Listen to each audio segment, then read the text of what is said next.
새누리당이 딱 한 곳 대구 수성을 국회의원 후보 공천을 재공모하기로 한 것은 친박 후보의 구제를 위한 것입니다. 후보 등록 마감 전날인 어젯밤 9시에 재공모 공고를 냈고 접수 시간은 오늘 오전 9시부터 10시까지 딱 1시간입니다. 공천 신청에 필요한 서류는 모두 25종. 일반인이 하룻밤에 준비해 제출하는 건 불가능합니다. 공천 신청을 위해서는 사흘간의 공고기간이 필요하고 오전 9시부터 오후 5시까지 접수받아야 한다는 당헌 당규와도 배치됩니다.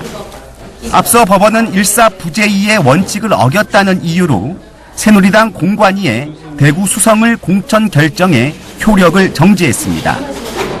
이에 따라 공천자로 결정됐던 이인선 예비 후보의 선관위 후보 등록에도 제동이 걸렸습니다.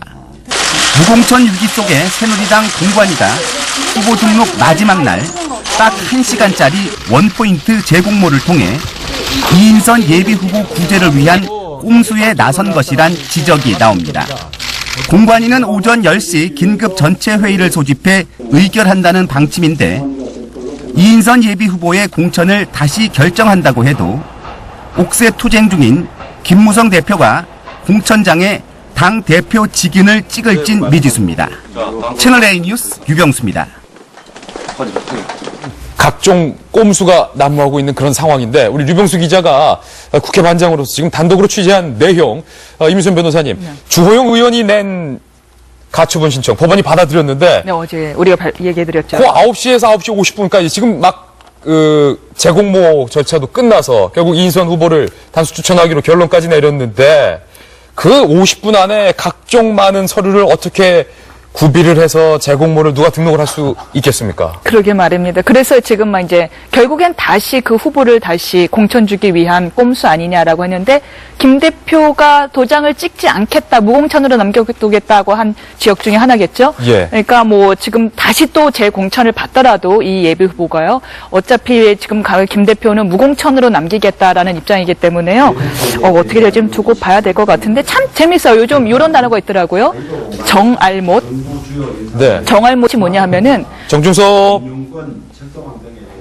후보 같은 경우는 김무성 대표가 무공천 하겠다라고 밝혔지만 네.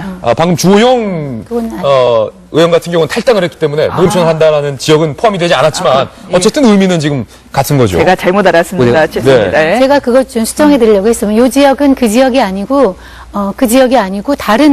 다른 지역이기 때문에 아마 제도를 하겠지만 어찌됐건 직인을 찍지 않으면 효과가 없는 거랑 마찬가지죠. 예. 아마도 김무성 대표가 여기도 직인을 지금 안 찍을 것처럼 보이는데 어쨌든 김 대표가 지키겠다고 했던 사람들은 유승민 의원과 이재호 의원, 김영순, 류성걸, 구성재 등등인데 이 중에서도 아까 김병민 전 의원이 잘 말씀해 주셨듯이 이제 와서 정체성을 안 맞는다는 게 말이 안 된다. 그리고 유승민 의원의 지역구 같은 경우에는 내가 계속 결정을 못 내리면 무공천해야 한다라고 말하지 않았느냐라고 밝혀왔기 때문에 김 대표가 현재 도장을 찍지 않고 있는 건데 그런데 사실상 이 옥새 파동은 김무성 대표와 친박과의 싸움이 아니라 청와대와 전쟁을 선포했다라는 측면도 현재 일각에서 제기되고 있습니다. 청와대는 이에 대해서 공식적으로 아무런 얘기를 하고 있지는 않지만 속으로는 부글부글 끓고 있습니다. 항명하려는 것 아니냐 이런 말도 현재 나오고 있는데 김무성 대표가 지난해 말에 이런 말을 주변 사람들에게 자주 했었습니다. 바로 이 말입니다. 김무성 대표가 지난해 말 주변 지인들에게 자주 했던 말. 과연 김 대표는 지난해부터 어떤 말을 했을지 궁금해지는데요. 이제 와서 생각해보니 그때 발언이 오늘의 일을 염두에 두지 않았느냐라는 생각이 나옵니다. 들어보시죠. 99번 가랑이 밑을 기어도 마지막 승부에서 한 번만 이기면 된다.